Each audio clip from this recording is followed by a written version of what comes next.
Morning friends, स्वागत है आपका करियर लॉन्चर एकेडमी में। चलिए आज हम एक नया टॉपिक स्पीड को स्टार्ट किए हैं। स्पीड यानी कि चाल। चाल क्या है? चाल को एक एग्जांपल से समझते हैं कि चाल क्या है। सपोज करो कि एक वस्तु है, ठीक है ना, ये बिंदु ए बिंदु बी तक गति करती है। ठीक है, एक गाड़ी ले लो, ये गाड़ी क्या करती है, बिंदु ए से बिंदु बी तक गति करती है। अगर सपोज ये 3 सेकेंड में 9 मीटर की दूरी तय करती है, तब आपसे पूछा जाए कि किस गति से वस्तु बी तक पहुंची है, तो इसी गति को क्या बोलते हैं? चाल।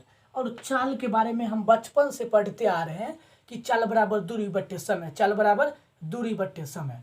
तो अब चाल बराबर दूरी बट्टे समय तो किस गति से आई, इसी को स्पीड बोलते हैं। तो पूरा दूरी बट्टे समय बोलेंगे कि 3 मीटर पर सेकेंड की चाल से ये आई है। ठीक है, आज से एक चीज और देखो कि अगर 3 सेकेंड में ये 9 मीटर की दूरी तय की तो 1 सेकेंड में कितनी मीटर की दूरी तय करती? तो बोलते 3 मीटर पर सेकेंड। कुल मिला के एक चीज आज से हम डिफाइन करना चाहें कि भैया स्पीड यानी कि चाल क्या है। तो चाल के बारे में हम डिफाइन करना चाहेंगे तो बोलेंगे चाल क्या है, तो बोलेंगे चाल प्रति एकांक समय में, मतलब 1 सेकेंड में वस्तु कितना दूरी तय की है, ये चीज क्या कहलाएगी? चाल। बात समझ में आ गई। अब सर बताए कि 1 सेकेंड में वस्तु द्वारा तय की गई दूरी चाल कहलाती है।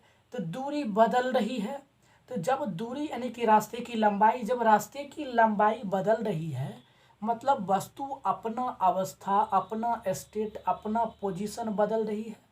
जब वस्तु अपना पोजीशन बदल रही है कितने टाइम में, तो बोलेंगे 1 सेकेंड में बदल रही है। तो कुल मिला के आज से एक नया डिफिनेशन पढ़ लेंगे कि प्रति एकांक समय में वस्तु अवस्था में क्या कर रही है, चेंज ला रही है। तो कुल मिला के अवस्था में परिवर्तन की दर क्या कहलाती है, तो बोलेंगे चाल कहलाती है। नया डिफिनेशन हो गया ना। अवस्था में परिवर्तन की दर क्या कहलाएगी? चाल। कुल मिला के speed is a body is the rate of change of its position, मतलब कि स्पीड जो है अवस्था में परिवर्तन की दर के बराबर है। मतलब किसी भी वस्तु की स्पीड जो होती है उसकी अवस्था में परिवर्तन करने की दर के बराबर होती है। क्या चीज़? तो बोलेंगे स्पीड। बातचीत समझ में आ गया। चलो, स्पीड के बराबर एक चीज़ और देख लिए कि प्रति एकांक समय में वस्तु द्वारा तय की गई दूरी चाल कहलाती है। ये भी क्लियर हो गया। अब चाल बराबर इसी वजह से प्रति एकांक समय में तय की गई दूरी, तो चाल बराबर क्या हो गया? दूरी बट्टे समय। ये भी क्लियर है।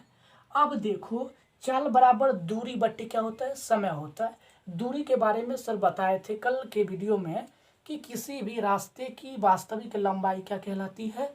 दूरी कहलाती है। किसी भी दिशा में चलो मैटर नहीं करता, बस रास्ते की लंबाई होनी चाहिए। तो एक चीज जान गए कि दूरी में दिशा मैटर नहीं करता। चाल जो होती है दूरी में क्या होती है? दूरी प्रति एकांक समय में, वही क्या कहलाती है? चाल कहलाती है। तो चाल बराबर भी क्या होगा कि एक चीज आज यहाँ से सीखेंगे कि चाल भी दिशा बदलने से नहीं बदलेगी। बात समझ में आया? चाल दिशा बदलने से नहीं बदलती है। मतलब चाल में सिर्फ और सिर्फ क्या होता है? परिमाण होता है। और जिसमें सिर्फ और सिर्फ परिमाण होता है उसे क्या बोलते हैं? अदिश राशि। इसलिए आज से पढ़ेंगे कि चाल एक कैसी राशि है, तो बोलेंगे चाल एक क्या है? अदिश राशि है। चाल एक कैसी राशि है, तो बोलेंगे अदिश राशि है। बात समझ में आ गया? अदिश राशि, स्केलर क्वांटिटी। चलो नेक्स्ट कॉन्सेप्ट देखें। अगर इसकी एसआई यूनिट की बात करें कि भैया इसका एसआई यूनिट क्या होगा, एसआई यूनिट क्या होगा, तो दूरी बट्टे समय। दूरी के एसआई यूनिट क्या होता है? बोलते हैं मीटर, समय का सेकेंड। तो इसका एसआई यूनिट क्या हो जाएगा? तो बोलेंगे मीटर पर सेकेंड। इसका डायमेंशनल फार्मूला क्या हो जाएगा? यानी कि बीमिया सूत्र। तो बीमिया सूत्र क्या होगा, चलो देखते हैं। तो बीमिया सूत्र के लिए दूरी, वास्तविक लंबाई, रास्ते की लंबाई, लंबाई एल यानी कि लेंथ। तो बोलेंगे एल, क्या बोलेंगे? एल बाय समय यानी कि टाइम यानी कि टी। तो बीमिया सूत्र लिखने के लिए क्या बोलेंगे? L T minus 1। बात समझ में आ गई? ये बेसिक चीजें थे। अब देखो स्पीड के बारे में कि स्पीड 2 तरह के होते हैं। स्पीड कितने तरह के होते हैं, तो बोलेंगे 2 तरह के। अब कौन कौन से?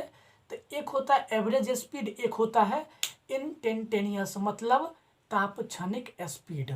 अब इसकी बात करते हैं, मिटा दें इसको, चलो जल्दी से मिटाते हैं। पहले सर बताए कि स्पीड जो होते हैं दो तरह के होते हैं, ठीक है, कौन कौन से?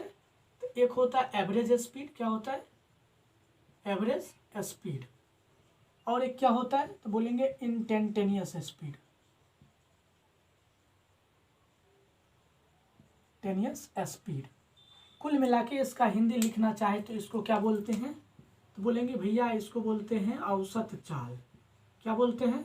औसत चाल। इसको क्या बोलते हैं? ताप क्षणिक चाल। बात समझ में आ गई?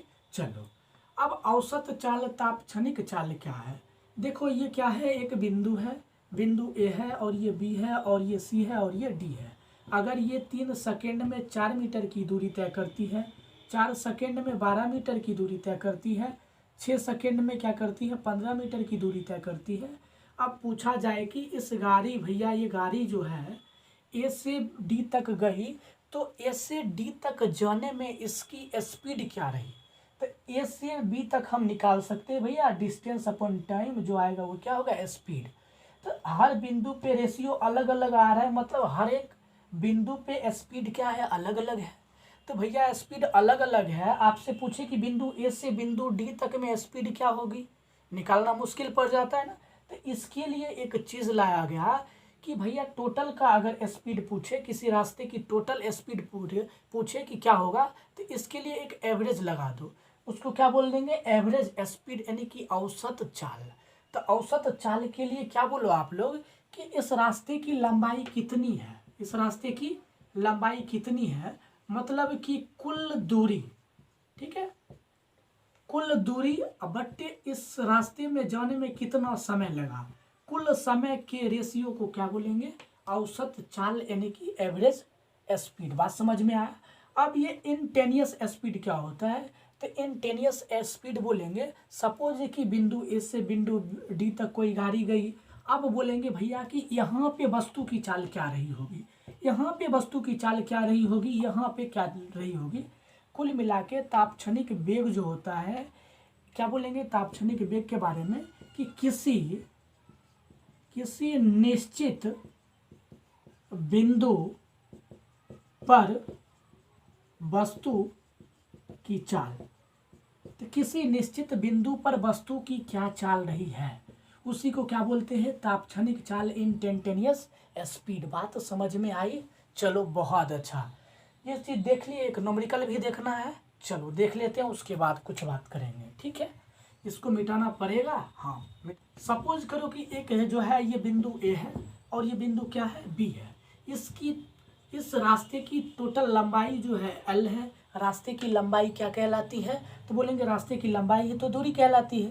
तो एल क्या हो गई? Total distance. बात समझ में आएगी? चलो इसकी आधी दूरी यानी कि L/2 और इसकी आधी दूरी अलग अलग चाल से एक नियत, एक कांस्टेंट स्पीड 20 मीटर पर सेकेंड की चाल से तय करती है और बाकी की आधी दूरी 60 मीटर पर सेकेंड की चाल से तय करती है एक व्यक्ति, ठीक है।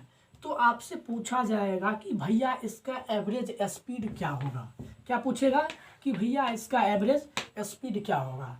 तो एक चीज़ हम जानते हैं कि स्पीड बराबर, सर क्या पढ़ाए थे सबसे पहले, बचपन से पढ़ते आ रहे हैं, स्पीड बराबर डिस्टेंस अपॉन टाइम, मतलब कि दूरी बट्टे समय। जल्दी बोलो, बोलेंगे हाँ सर।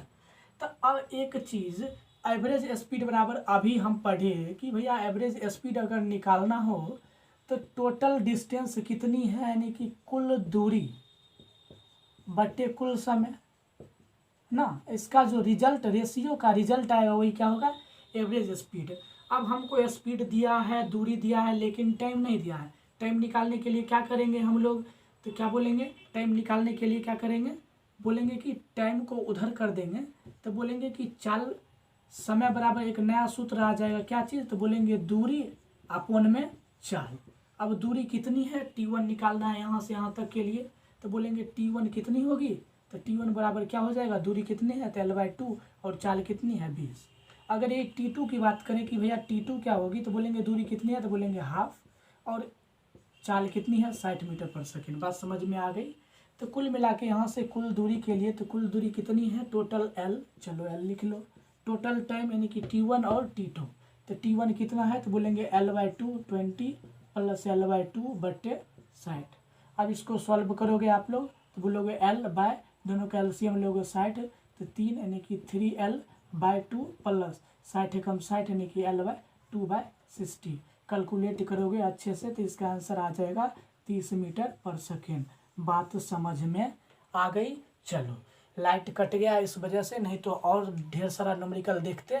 उम्मीद करते हैं वीडियो बहुत अच्छा लगा होगा। पीडीएफ में हम क्या करेंगे, नोट के साथ साथ प्रैक्टिस के लिए न्यूमेरिकल भी डालेंगे, तो वहाँ से आप डाउनलोड करके न्यूमेरिकल का प्रैक्टिस कर सकते हो। ठीक है, मिलते हैं अगले वीडियो में, तब तक के लिए हैव अ नाइस डे।